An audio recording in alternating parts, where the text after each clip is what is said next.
নমস্কাৰ বন্ধুসকল 31 মাৰ্চ শুক্ৰবাৰৰ পৰা আৰম্ভ হৈছে ইণ্ডিয়ান প্ৰিমিয়াৰ লীগৰ 16 সংখ্যক ছিজন।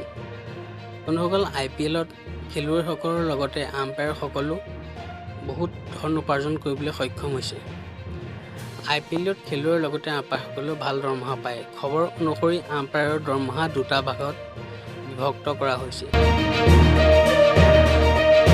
ICC এলিট পেনেলত অন্তৰ্ভুক্ত আম্পায়াৰ প্ৰতিখন IPL মেচত আম্পায়াৰ কৰাৰ বাবে 2 লাখ টকাৰ ধনৰাশি দিয়া হয়। IPLত তেওঁ প্ৰায় 20খন মেচত আম্পায়াৰ কৰে, যাৰ বাবে তেওঁক 40 লাখ টকা উপাৰ্জন কৰিব পাৰে।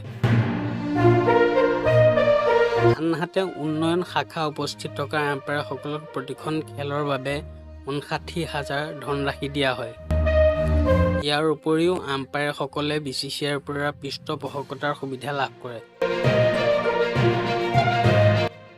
IPL মেচৰ সময়ত কাপোৰৰ পৃষ্ঠপোষকতাৰ বাবে প্ৰতি IPL ছিজনত আম্পায়াৰে লাভ কৰে 7.33 লাখ টকা।